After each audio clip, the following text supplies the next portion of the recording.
Hello, Hannah here, your host and hopefully your bookish pal. I am just here to interrupt regular programming to let you know that this is the 150th episode of A Pair of Bookends. I have loved doing this podcast so much. I'm making it sound like I'm leaving. I'm not going anywhere.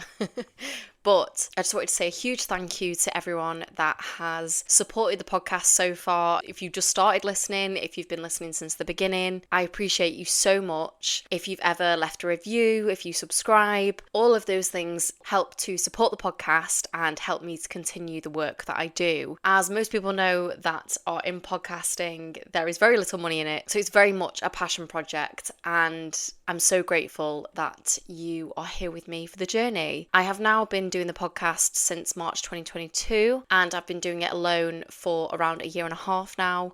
And it means the absolute world to me that I have so many people supporting the podcast. If I could ask for a small favour on this 150th episode, it is, if you haven't already, please do go ahead and leave a 5-star review on Apple Podcasts or wherever you get your podcasts. But if you do it via Apple, it helps to boost us in the charts.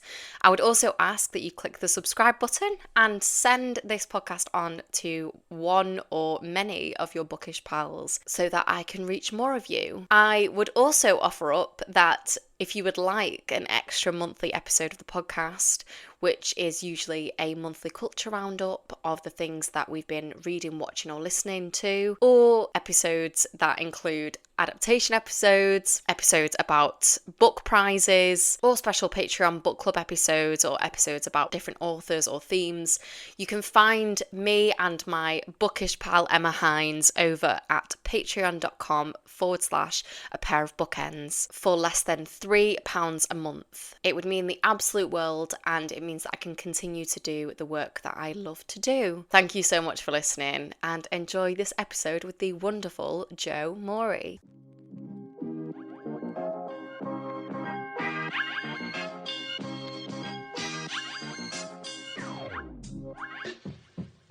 Welcome to A Pair of Bookends, the book club you can carry anywhere.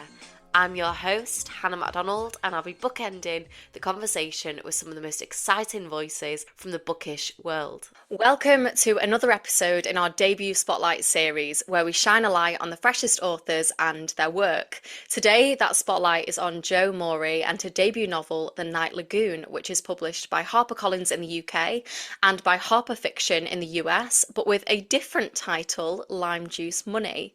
This book is genuinely unputdownable. I hoovered it up this weekend and would recommend it to fans of The Paper Palace and Where the Crawdads Sing.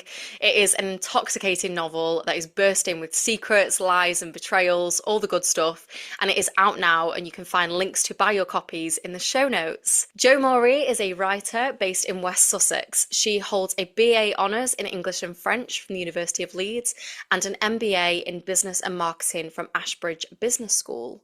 Jo is also a graduate of the Faber Academy and the Curtis Brown Breakthrough Mentoring Scheme. The roots of her debut novel began to grow when Jo took a break from her executive career to travel the world, where she fell in love with Belize. The manuscript for her debut was awarded the 2023 Claire Mannion Literary Endeavour Prize, came runner-up in the Cheshire Novel Prize, and was shortlisted for the Prima Donna Prize, the Plaza First Pages Award, and Killer Nashville's Claymore Award in the literary category. Here to chat all about The Night Lagoon, also known as Lime Juice Money, welcome, Jo, to A Pair of Bookends. Thank you so much. I'm excited to be here. I'm so excited to chat to you. I'm so obsessed with this book. Like I said, I hoovered it up over the weekend and couldn't get enough of it, couldn't put it down, didn't want to speak to anybody, didn't want to do anything else. And I actually think this is the most notes that I've made for a book, because I was genuinely like, okay, I'm the detective in this story. I'm going to pick out all these clues. I'm going to solve this before anybody else. But yeah, I absolutely loved it. Before we dive into your book, as you can tell, I'm very excited. I love to start by asking what you're currently reading. Yeah, so I'm currently reading a couple of things, actually. I'm reading Nathan Hill's Wellness. I really want to read this. Oh, it's amazing. I'm listening to it on Audible and I'm Amazing. about halfway through and it is just epic and brilliant. And I stopped into my local indie bookshop last week and I was like, I need to get this in real life as well, because I know I will want to read it again, on the page. Yeah. So I've got a copy now and I'm going to give it to all my friends. It's brilliant. It's a sort of weeping love story, but it's really a sort of portrait of modern marriage, kind of satirical. It's really astute. It's really clever. It starts, we meet a couple in Chicago in the 90s, and the setup is just brilliant. But then it goes into sort of history of their families, and it gets into kind of Ku Klux Klan, and it's got so much going on, and Oh it is my just God. brilliant. I absolutely love it, and he is just a genius. Oh Yeah, my it's God. I'm great. gonna have to buy it, aren't I? It's so good. It's so good. And then I'm also reading, because I kind of like read different things at different points of the day, or when I'm feeling like something a bit different. I'm just finishing up Sarah Hillary's Sharp Glass, which Oh, I haven't I've got heard in of my this. bag. I've got in my bag. That's that. Oh, And amazing. it's a sort of claustrophobic, kind of obsessive psychological thriller, but it's Love really that. well written. And it starts with someone being held captive, but all is not what it seems, and it's quite gripping. Yeah, Oh my that's God, I really good. love that. Okay, so you have multiple books on the go. Yeah, and I'm also just starting Eliza Clark's Penance, which is brilliant. I need to But read that one. I kept seeing that everywhere, and I knew I wanted to read it, but I put it off because I thought my brain thought it was Penzance, and I was waiting to read it in Cornwall. I was thinking, oh, that'd be perfect for when I go to Cornwall. And then It was not. when I actually bought it on my Kindle, I was like, oh, it's actually Penance. That makes so much more sense. Oh my God, I love that. I was very late to the Boy Parts party.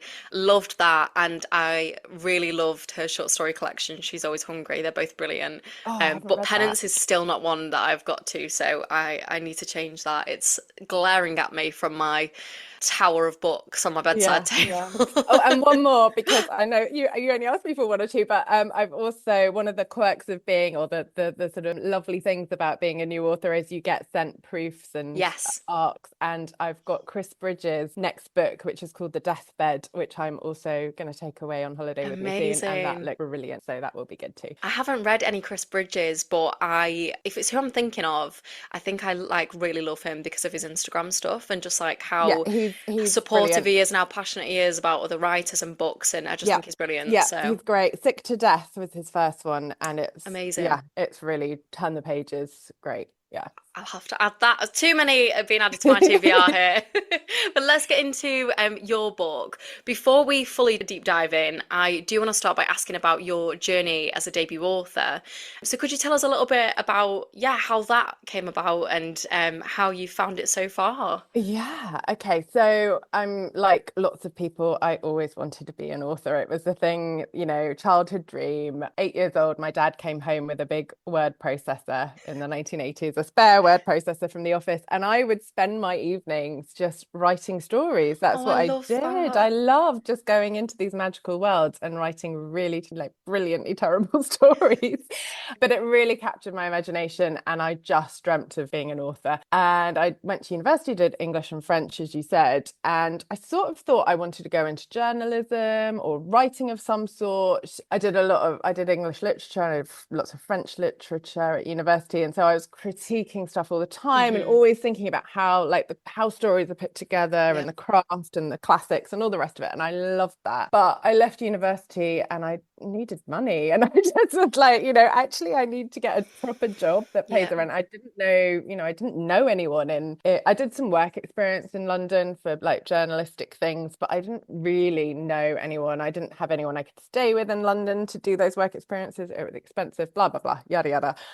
But eventually I followed the money and I went into headhunting, which was Wow. great, and I really really enjoyed it. And in the end I did about 20 years headhunting, all the while writing bits and bobs on the side, just sort of Mm. short stories or like little vignettes or poems or whatever, but I never tried to write a novel. And then in lockdown, good old lockdown times, my oldest son, who was 8 at the time, he wrote a novel for charity, which was a really big thing for him because he's very dyslexic, and he sold it online and raised like £1,000 for charity. Wow. And I just remember thinking, oh my goodness, like you're 8 years old, you're doing this amazing thing and written your first novel. And I just thought, God, what thought, how sad is it that I've let my dreams just disappear because life's got in the way and Mm-hmm. reality sets in and all the rest of it. And I thought, actually, I'm going to do it because then I'd rather regret, that and getting it wrong or whatever, and have a go at it, basically. So I did. So I signed up for the Faber course, and that was great for accountability and just Mm-hmm. getting some words down. And what is the first chapter of The Night Lagoon, or Lime Juice Money, was basically what I wrote then, changed a little bit, but pretty much that. And I just went from there, really, and wrote and wrote and wrote. And then I entered a few competitions. I got a bit of agent interest from those. And I mean, you yeah, did really well in the competitions. yeah, and it just all went really quickly in the end. Like getting an agent, I was super, super lucky, and Hmm. I got the best agent in the world, and I absolutely love her. And she got me a brilliant deal with HarperCollins and Harper Fiction in the UK, and it's been brilliant. And they've been great, and I love working with my editors, and they've been fab at sort of putting their heads together before Yeah. they come to me, which has been really helpful as well. So it's been a really, really fun process, and I can honestly say I'm sort of living my dream of doing the thing I always wanted to do. That's amazing. I love that. And I love that it was your son that you said, wasn't it? Yeah. I Yeah, love that your son was the one that, because I think when we're young, like we're so passionate and we have so many dreams, and then, life gets to us and we sort of, give ourselves so many reasons of why we can't make this happen. And like I get it. Like, I've said on the podcast before, like I'm an actor and I'm a writer as well, and I'm from a working class background and nobody in my family is a creative. So I think, when you don't have those connections or you don't have that wealth behind you, it is, it puts a 100%. lot more barriers in place, but Yeah, it doesn't mean that we can't, continue to do the thing in some capacity. So I'm really totally. glad that you've found your way back to it and we've got this amazing novel out of it. Yeah, my son thinks he gets like 10% of all profits. I'm like, no, that's not gonna It's not how it happen. works, He's like, sorry. Mum, but it wouldn't have happened without me. Well, you're in the acknowledgements, and that's all that Yeah, matters. exactly. I do want to ask you about the different titles that I mentioned in Mm, my intro, because I love both of them, but it's The Night Lagoon in the UK and it's Lime Juice Money in the US. yeah. And I listened to an interview you gave where you spoke about, how your UK and US publishers, the discussions around that in terms of marketing, and, one side were wanting to lean more into like the family drama aspects, and then the other side, I think it was more like the crime thrillery sort of vibes. Mm. Could you tell us a little bit about what that experience was like, and before these conversations, where did you feel that your book sat in terms of Yeah. those things? That's such a great question because I very much set out to write the book that I wanted to read, which I think a lot of authors do. It's kind of what I want to pick up in a bookshop. And I love, well-written stories. I love the lyricism at the line level. I love playing with language, and I love, love, love that. And I love books that are driven by character Hmm. and that are quite slow burn almost. And so I didn't set out to write in a particular genre or anything like that, which I think, some of the best books that I've enjoyed are that kind of genre crossing thing. Yeah. I sort of I go, my sort of pet project is often to go into a bookshop and see where Leon Moriarty's books are, because sometimes she's in the crime section and Yeah. sometimes she's in sort of women's fiction or Hmm. contemporary fiction. And, there's lots of authors like that who sort of cross over, and, sort of Where the Crawdads Sing, that's got elements of crime in it, Yeah. but it's not a crime novel. Anyway, so I sort of set out just to write a compelling story that I wanted to read. And I didn't sort of constrain myself too much in thinking of what it is in that way. And then when we came to the conversations around title, it was always Lime Juice Money. So that was my original title right from the very beginning. And it stayed that all the way through. And it wasn't until very, very late in the day, my UK editor said, actually, we've been having conversations in the UK and we think we might want to change the title here, which was fine. In terms of the market, they are very different places, the Yeah. US and Canada and the UK. And at the end of the day, I think you've just got to trust that Yeah. the team knows what works and what will work in that market better. And so we lent into that. And obviously, they've got quite different covers as Hmm. well, quite different package.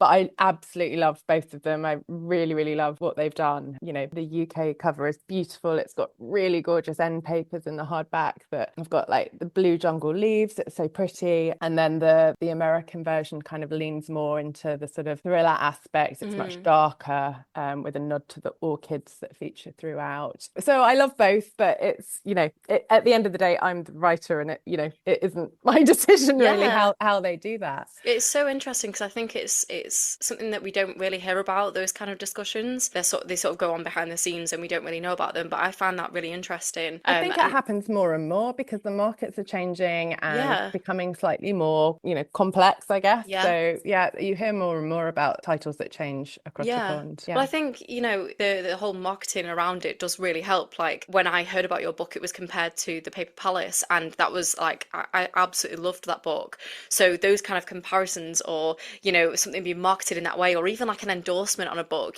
all of those things play into you wanting to pick that book up. And I don't know if it makes me sound like kind of shallow, and, but it does do something to you, doesn't it? It does make you go, okay, I want to read that because I know that I love that book, or I trust that author's recommendation, or, even down to the cover. Like I'll see a cover and be like, I really want to read that because I love that cover. Yes.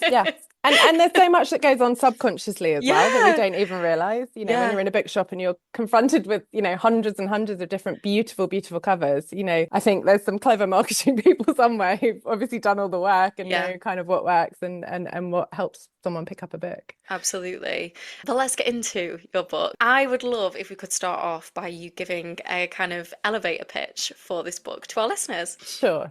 This is the bit I always find so difficult. It's like, I'm a writer. It took me like 2 years to write this down. But okay, very briefly. So The Night Lagoon, Lime Juice Money is a literary suspense. We follow Lelia Wilde, who is a hearing impaired chef from London who has lost her job, which is linked to her hearing loss.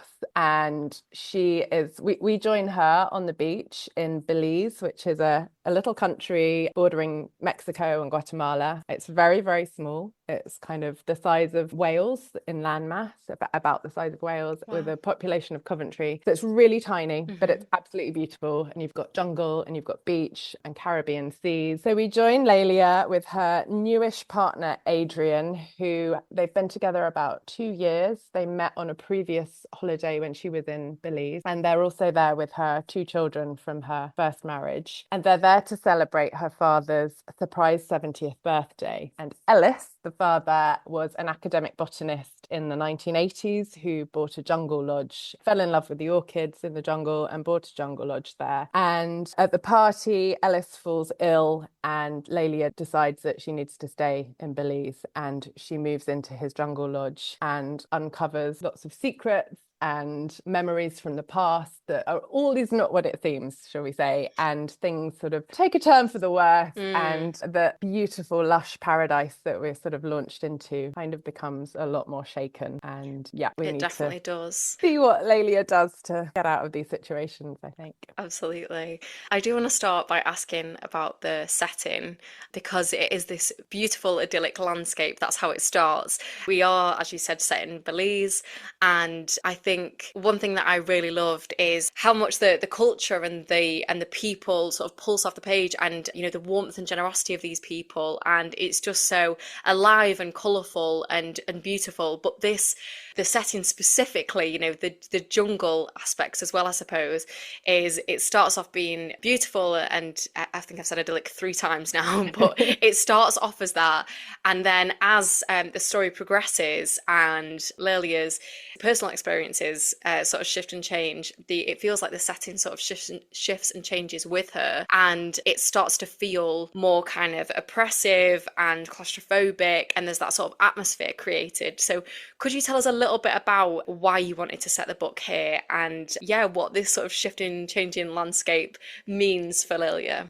So I had travelled to Belize first about 15-16 years ago and fell in love with the country, and it sort of, I knew I would be back in some form or other. And then when I started, the seed for the novel actually came years before I started writing it again, and completely separate from that trip to Belize. It was one of these vignettes that I just wrote in my sort of spare moment when I was working, and it was this woman trapped alone in the jungle, sort of lonely but not actually alone. And I was really intrigued, like, who is she? Where is she? And at that point, I didn't know it was Belize, even though I had traveled there before. I just knew, something was going on. And I wrote a couple of pages on that and I put it to one side. And it was then, when I started writing the novel in lockdown, I found that piece of paper, a sort of scrappy bit of paper in my old office shed. And I thought, okay, maybe there's something in this. And I knew then it was going to be Belize.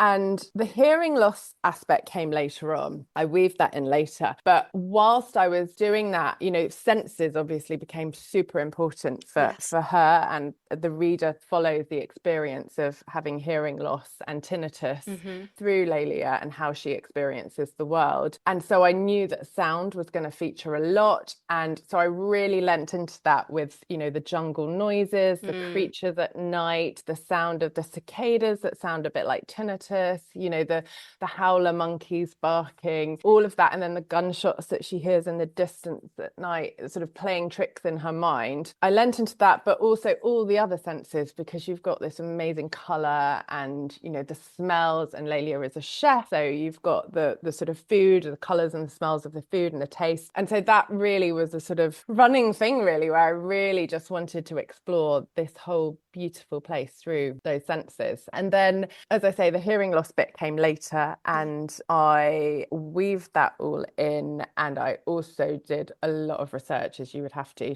kind of make sure that I was portraying Belize in the right way. So I did lots and lots of reading, went out there again. I was about to ask, did you get to go? Yeah, I took the children back. So about three years ago, we went for a month over Christmas. Amazing. And spent time in the jungle, and I met with Mayan healers and sort of medicine men that would take us out into the jungle on horseback, and cut down water vines to like drink water straight from the vine, and scuba diving instructors, and all of that, which was amazing. I also did a lot of reading around botany, because I literally kill every plant that I ever try to keep alive. Me too. I am not green-fingered at all, and I know nothing about botany. So I did a lot of research into the world of orchids, which is fascinating, and lots of academic papers around that as well, looking at, what was going on in orchidology, particularly in the 1980s, which is when Ellis is sort of there primarily through the novel. And I also worked with an amazing authenticity reader called Joey Garcia, and she is a writer herself. She lives in California, but she's from Belize, and she's got Belizean family, and and she absolutely loves and lives and breathes the country. So she was fantastic at working with to just make sure that I'm getting everything across in the right way. I love that. There's so many questions I want to ask, and I will get to the job roles later, because I was really fascinated by those. But I would love to ask you about your protagonist Lelia, and you have mentioned it a little bit, that she lives with tinnitus and she wears hearing aids, which I know you yourself have as well. And I feel like you really help the reader to understand what that experience, to better understand what that experience might feel like. My boyfriend, I've been with him for 7 years now, and he has tinnitus, and obviously he's told me what it's like, but this book really helped me to understand that experience, because when Joe is writing the dialogue that Lily is hearing, you miss out specific words. And those are the words that she might not hear, especially when she's in sort of louder or more crowded settings. And I just thought it was a really clever way to portray that experience. So I guess the question I want to ask is, what was important to you in the way that you represented living with a hearing impairment? Yeah, it's a good question. I didn't want to write a book about hearing loss, so I was really keen that it was sort of just weaved into her kind of everyday experience, because that essentially is what it is. You just have to get on with life, particularly with the tinnitus. I think it's always there. For me, it's never ever gone away. I've had it for like 15 years, and you just have to adapt. And interestingly, actually, I can hear it now, that like 3 or 4 weeks ago, I've got this extra sound that's just started, and I'm like, okay, like I almost need to lean into this again, like I had to when I first got tinnitus, because this is like a new thing for me. Like on top of the background sound, I've got this other, almost, it is like cicadas or something that comes in and out, but you just have to relax with it and kind of go with it, because there's nothing you can do about it. So yeah, I wanted to get across that frustration and that experience of what it is like to have to depend on other people. So I'm incredibly lucky. I've been with my husband for, like 20 years or so, and he knows, like, if I'm in a social setting and I can't, particularly a sort of loud room, a bar or a pub or something, and I'm talking particularly with new people, especially in groups, I will miss things all the time, and I'll be filling in gaps, I'll be lip reading, I'll be trying to understand what people are saying. And he is brilliant because he's become natural at sort of being my wingman almost, and he can help fill in the gaps, and he'll often sort of repeat stuff to me. He'll know when I've missed something or misinterpreted something, and that happens a lot. And I sort of wanted to lean into that, thinking, okay, well, if you had this sort of increasingly, coercive relationship, and you have someone who wants to exploit that, how that would work. And obviously that heightens the tension in the novel, and it really plays in Lelia's mind. And the other thing about hearing loss is it is linked with sort of mental cognitive decline as well. So, there's lots of studies that show it's linked to Alzheimer's later on, and just your brain has to work so much harder to kind of process information. And I'll experience that if I go out for a night. I'm exhausted from doing sort of parties and social things in busy rooms, because it's just a lot to process. And so playing with that and how it affects your memories as well was something that I wanted to do, sort of thriller vibes in terms of, distorted memories and forgotten recollections, and also kind of linked to that, the unreliability of memory and the lies that we almost sort of tell ourselves in order to kind of protect ourselves. So all of that came out of this hearing loss thing, but I didn't want to write just about hearing loss. No, of course, but I think you portray that experience really well, and as a reader, it really helped me to understand what that might feel like. I do want to ask you about the memory aspects, because as you've just said, there is distorted memory in this book that you explore, and I don't think it's a spoiler to say that Lelia and her sister Chloe, their mother isn't alive in the book. So when they're reflecting on their childhood, their memories of her are very different, and Lelia doesn't necessarily remember as much about her mother. And, there's a lot around in Lelia's current situation of whether she's misremembered certain things that have happened recently. And it really bothers her. Like, of course it would bother you, it'd bother anybody. But I was really curious on what drew you to exploring memory. I always have been fascinated by memory in novels. And I think that unreliability, I mean, arguably any narrator in fiction is unreliable in some way or other. And I love that. I love leaning into that and exploring, how and why can one person's recollection of something in the past be so different to someone else's, and what is truth, and you get it, don't you, with family or with friends when you're chatting about something that happened in the past, and you can remember the same thing so differently, or have a different sort of emotional connection with something that's happened. Chloe and Lelia, so Chloe is her older sister, who's very different in character. She's very straight talking, she's a very successful partner in a law firm. She's sort of the contrast, she's the mirror to Lelia. Lelia has made some poor decisions in life as well, and so Chloe is there to be a mirror to that. But also, she's not the most fun in the world either, Chloe. So I quite like that contrast. But I wanted to explore like how they would view their childhood so differently, and things that they have never talked about because they were just sort of emotionally shut off or whatever, or shut down.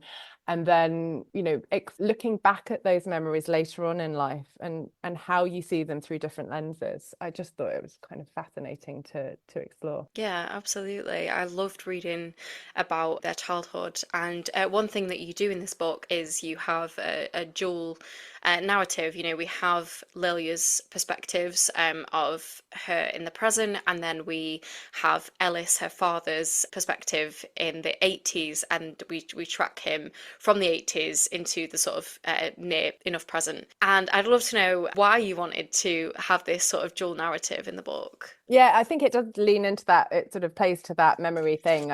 I knew that I wanted to explore that playoff between past and present. Also, I mean, the 80s, it was such a great sort of time to write about and think about, and also, how different, to show how different life is, Hmm. but also how, in nature, in the jungle, it's pretty much the same. The Yeah. animals are still the animals, the Hmm. creatures are still the creatures, and having that as a sort of bellwether as well, I thought was quite interesting. So yeah, I really enjoyed writing Ellis's chapters. They came really quickly. I loved getting into his voice and his Mm. mindset, and yeah, not particularly likable necessarily, but I don't really like, likable characters. I quite like the grey, and that's Yeah. what I really liked exploring with this book is, the beauty and the color of this wonderful place, but also, the grey and the dark as well. Yeah, I mean, I love reading about morally grey characters.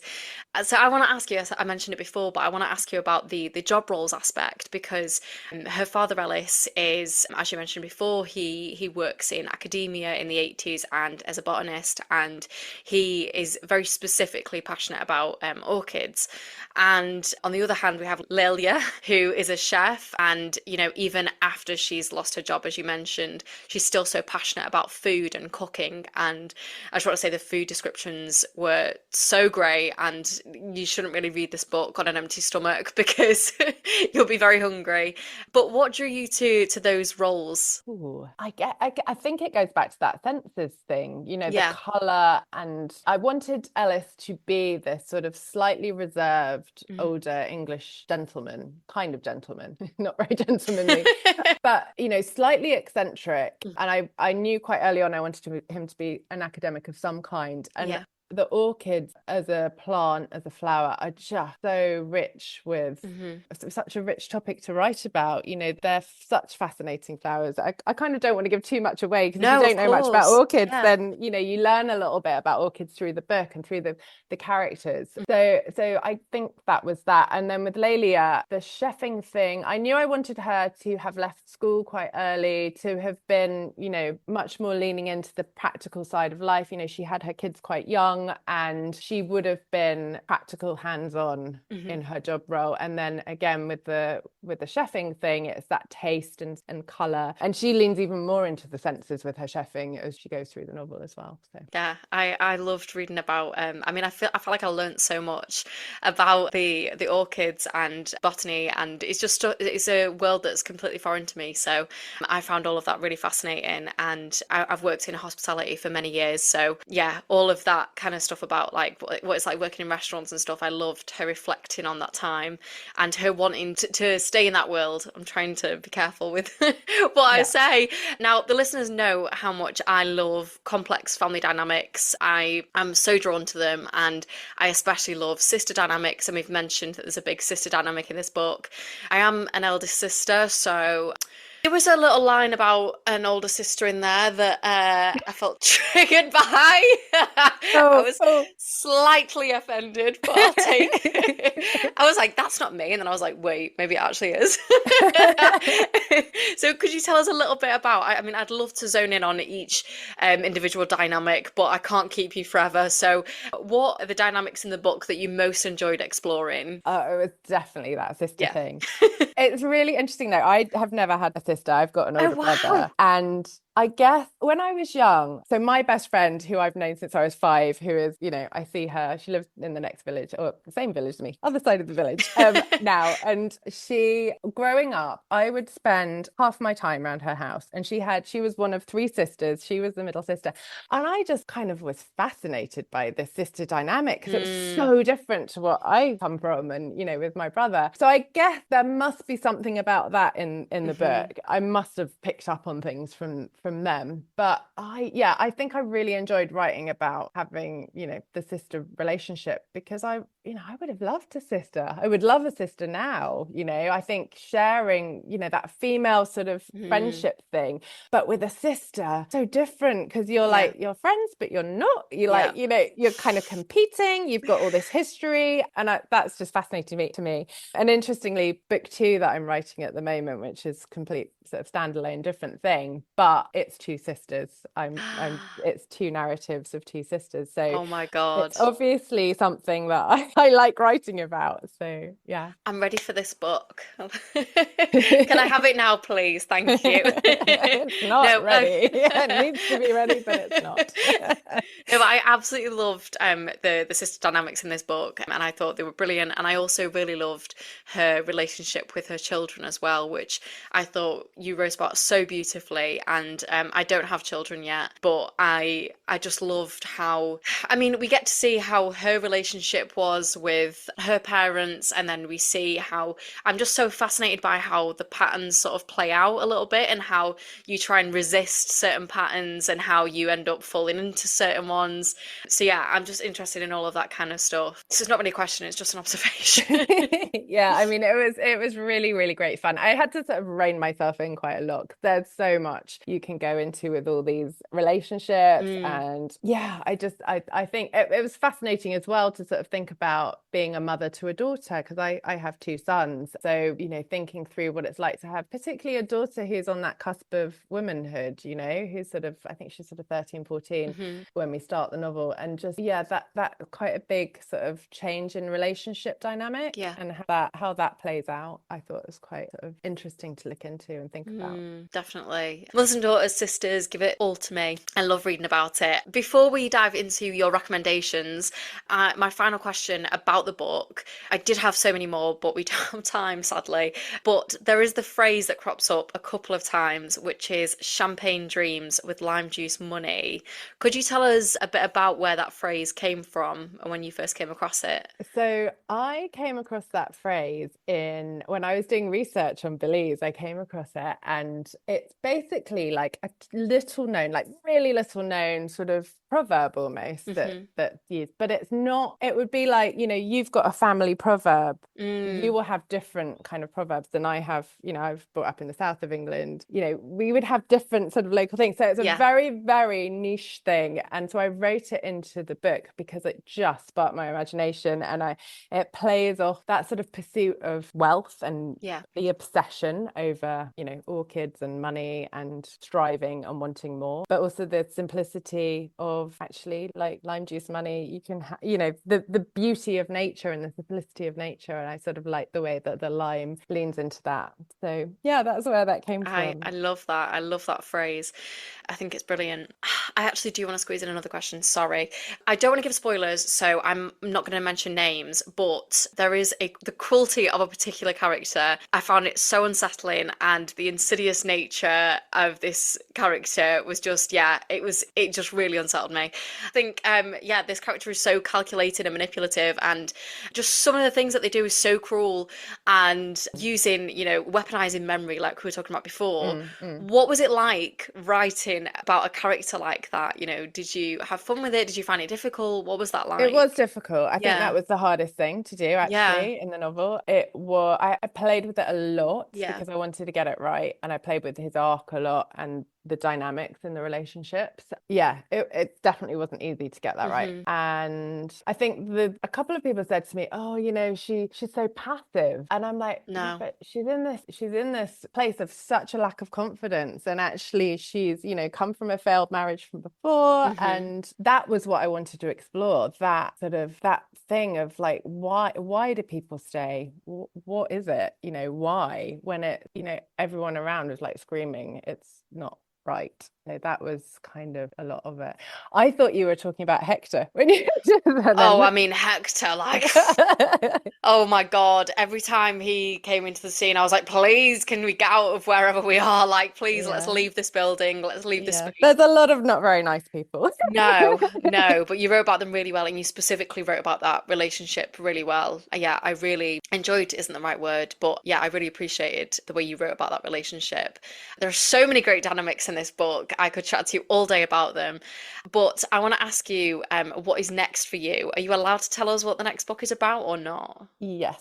So I am just finishing up my draft of the next book, which is set in New Zealand, on the North Island of New Zealand. And as I said before, it's about two sisters. So it's about an English woman who has postnatal depression who goes missing, Mhm. and her estranged wayward sister, who's a podcaster, who flies out to visit and see what's gone on. And yeah, all is not as it seems. Oh my And God. yeah, there's lots of it. They're in a sort of remote surf town.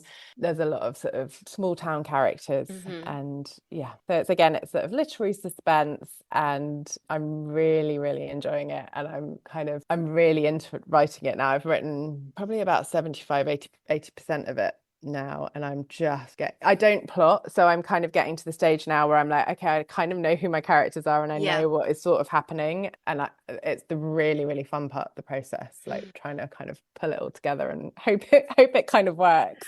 Oh my God, I love that. I can't wait to read it. It sounds amazing. I also think you're really onto something that you are setting your books in these beautiful settings that you could technically, put it down on the old tax return as Do you research. know, we are actually, so I used to live in New Zealand and I've been there sort of 4 times, and we're going back again at Christmas, but we're taking the children for the first time. Oh my So we're God. going for a month in December, and I am Wow. so excited because I'm just so excited to show them like the whales and go Oh, whitewater rafting and just hang out as a family for oh my that long God. length of time. It'll be amazing. That sounds incredible. I'm so jealous. I Oh, would love to go there. And I've heard they've got very good chocolate. Is it Whitaker's or have I made that up? Is that New oh, Zealand? yeah. I don't know. I'm not a massive chocolate person actually. What? So yeah, Yeah, I've heard my that's kids very will good. be onto it. Hey. Yeah, I've heard that chocolate specifically is very good, so I'm jealous. But lastly, before I let you go, Joe, I would love to know what your recommendation to the listeners would be. It can be anything, books, TV, film, anything Okay, I've got a goes. couple. So Amazing. I'm mad about true crime podcasts. So Amazing. I've listened to them all.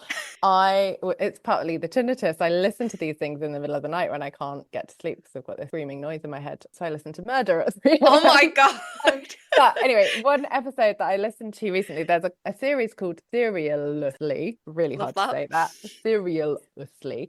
But there's one episode it's all standalone episodes. There's an episode where they interviewed David Miscavige's niece Hmm. who escaped from Scientology. And I mean, Scientology is so So interesting, fascinating. fascinating. And I've kind of done all the documentaries and podcasts about it. But this is such an interesting episode because she told me so much about like what happens inside Scientology that I never even knew, even having listened to all their documentaries. And it is incredibly fascinating. Like, and Oh she is my God. his niece. So like she's definitely got the I'm inside definitely listening to that. story. Thank It's you. really great. And the other thing, which I'm kind of recommending, but I'm not recommending, I don't know.